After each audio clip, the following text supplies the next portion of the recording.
नमस्कार दोस्तों, मैं आलोक शुक्ला आज एक बार फिर उपस्थित हूं मध्यकालीन हिंदी कवियों की श्रृंखला में एक नए वीडियो के साथ।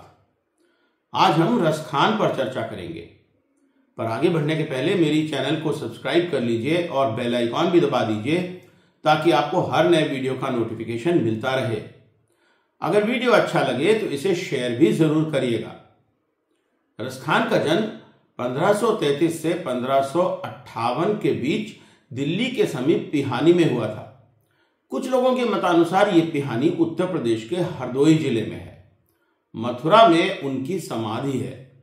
उनका असली नाम सैयद इब्राहिम था। भारतेंदु हरिश्चंद्र ने जिन मुस्लिम हरिभक्तों के लिए कहा था, इन मुसलमान हरिजनन पर कोटिन हिंदू वारिये, उनमें रसखान का नाम सर्वोपरि है। कहा जाता है कि रसखान ने भागवत का अनुवाद फारसी में किया था। कृष्ण भक्ति ने उन्हें ऐसा मुग्ध कर दिया कि उन्होंने गोस्वामी विट्ठल नाथ से दीक्षा ली और ब्रजभूमि में जा बसे।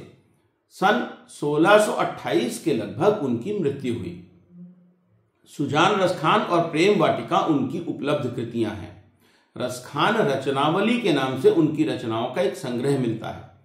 हिंदी के कृष्ण भक्त तथा रीतिकालीन कवियों में रसखान का अत्यंत महत्वपूर्ण स्थान है।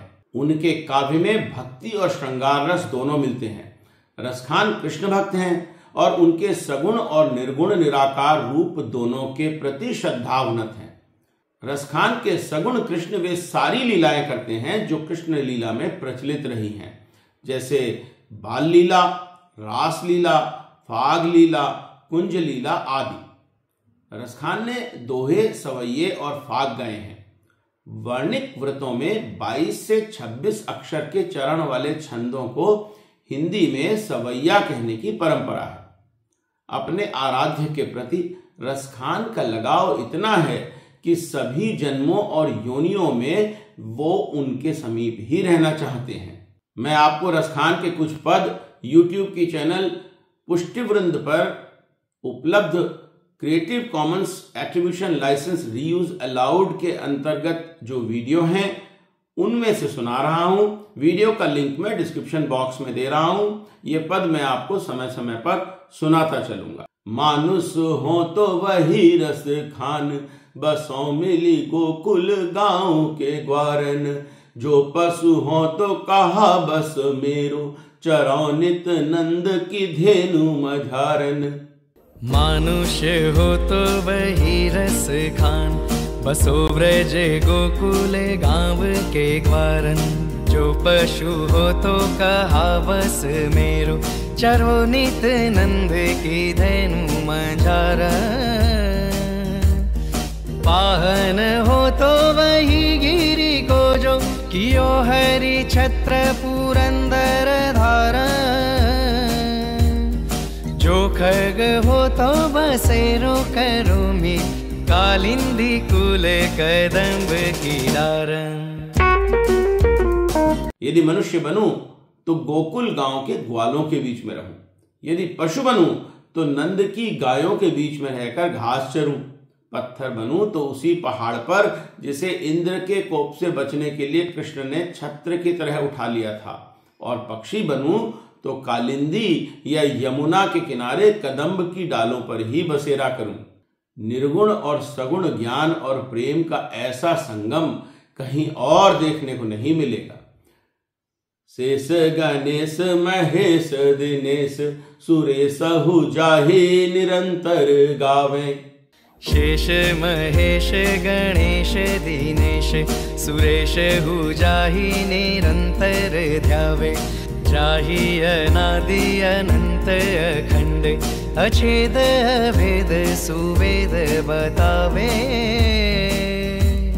नारद से शुक व्यास रटे, पचियारे हुते पुन पारन पावे। ताहि अहिर की छोहरिया, छचिया भर छाछ पे नाचे नचावे।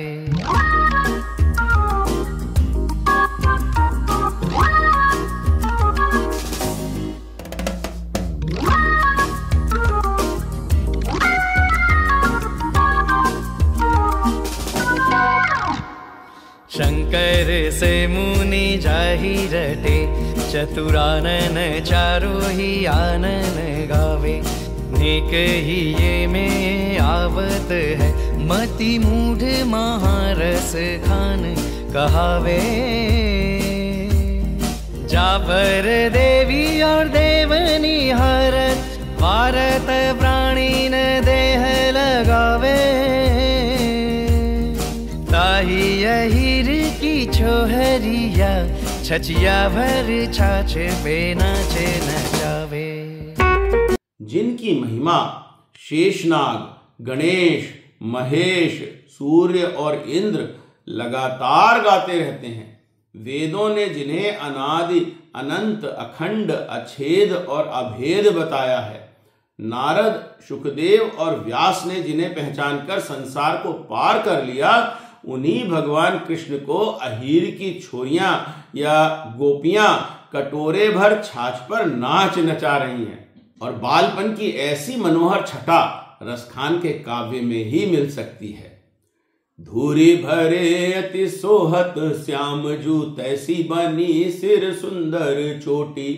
खेलत खात फिरे अंगना, पग पैंजनिया कटी पीरी कछौटी।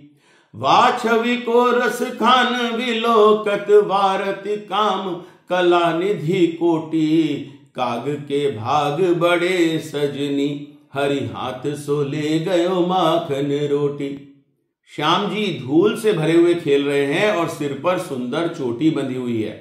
आंगन में इधर उधर खेलने से उनके पैरों में बंधी हुई पायल बज रही है। कृष्ण ने पीले रंग की कछौटी या कच्छा पहना हुआ है। रसखान कहते हैं कि कृष्ण के इस रूप को देखकर करोड़ों कामदेव और करोड़ों चंद्रमा वारे जा सकते हैं। इसके बाद बड़ी सुंदर घटना का वर्णन एक पंक्ति में किया गया है कि कृष्ण माखन रोटी खा रहे थे और उसे कौवा छीन कर ले गया। उसका भाग्य कितना बड़ा है कि वो हरि के हाथ से माखन रोटी लेकर गया है। और वात्सल्य रस का एक उत्कृष्ट उदाहरण यहां पर देखिए। आजू गई होती भोर ही हो, रस खान रही वटी नंद के भौन ही। बाको जियो जुग लाख करोड़, जसुमती को सुख जात कहो नहीं। तेल लगाई लगाई के अंजन, भौह बनाई बनाई ढिठो नहीं।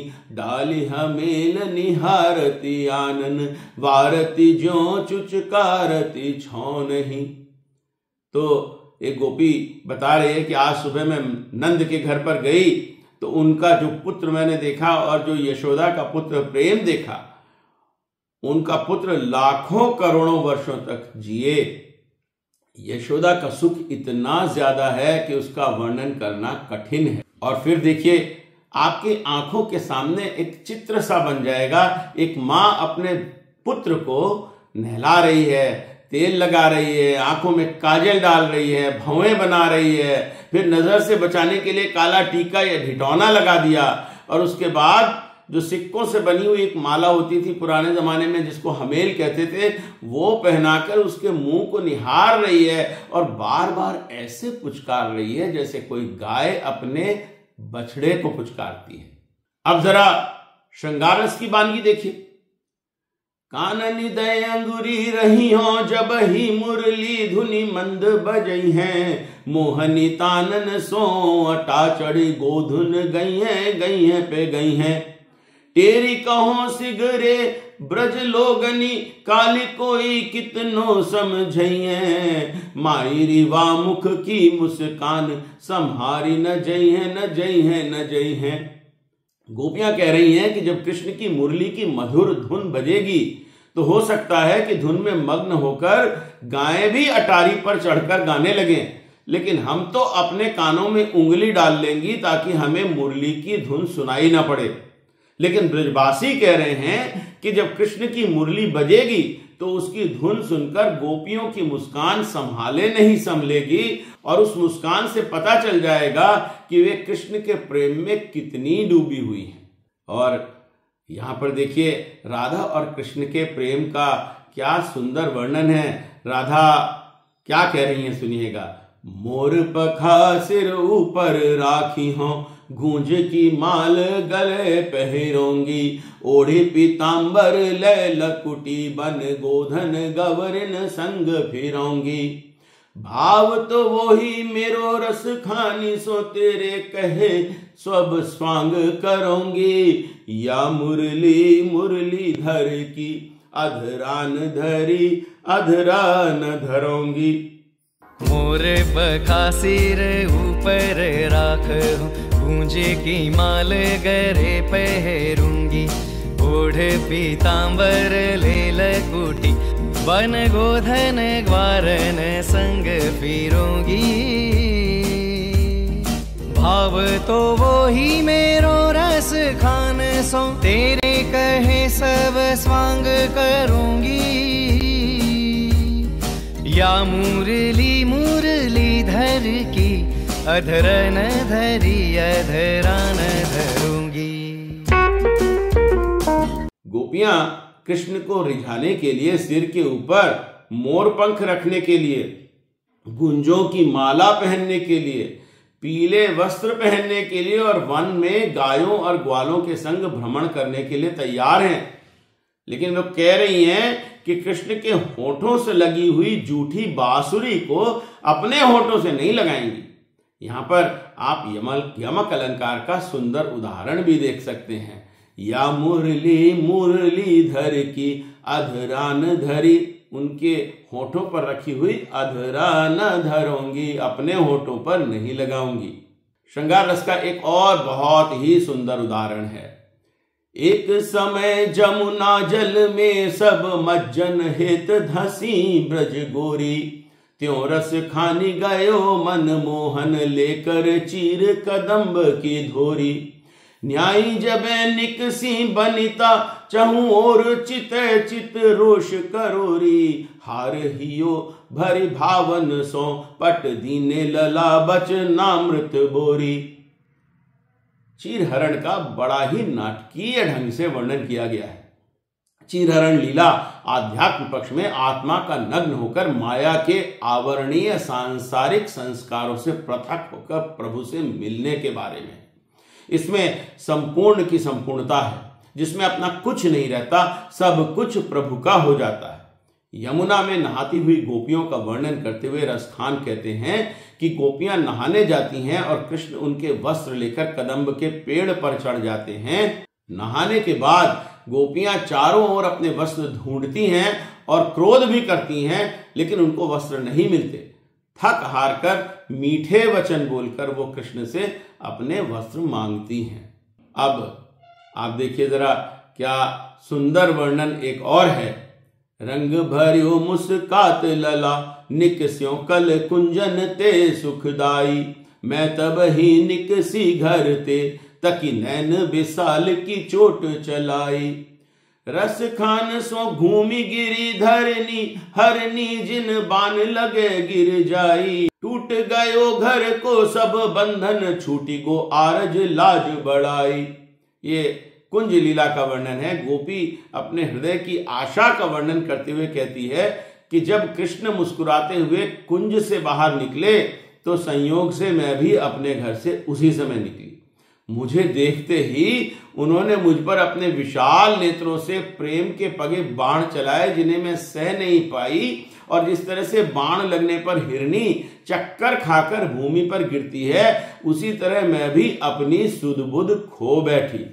मैं सारे कुल की लाज और बड़प्पन को छोड़कर कृष्ण को देखती ही रह गई। अब जरा फाग लीला का वर्णन देखिए। खेलतु फाग लख्यो पिय प्यारी को, ता सुख की उपमा की ही दीजे। देखते ही बनी आवे भले, रस कान कहा है जो वारी न कीजे। जो जो छबीली कहे पिचकारी ले एक लई, यह दूसरी लीजे। त्यों त्यों छबीली छके छवि छाक सो, हरे हंसे न टरो खरो भीजे। हे सखी, मैंने कृष्ण और उनकी प्यारी राधा को फाग खेलते हुए देखा है। उनकी शोभा की कोई उपमा ही नहीं है।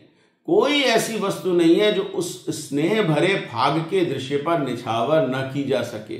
ज्यों ज्यों सुंदरी राधा चुनौती देकर एक के बाद दूसरी पिचकारी चलाती हैं, वैसे वैसे छबीला कृष्ण उनके उस रूप भरे रूप को छक कर पीता हुआ वहीं खड़ा मुस्कुराता हुआ भीगता रहता है। तो ये तो आपने सगुण का वर्णन देखा। अब रसखान के कुछ निर्गुण प्रेम के दोहे भी देखिए। प्रेम प्रेम सब को कहत, प्रेम न जानत कोई, जो जन जाने प्रेम तो मरे जगत क्यों रोई।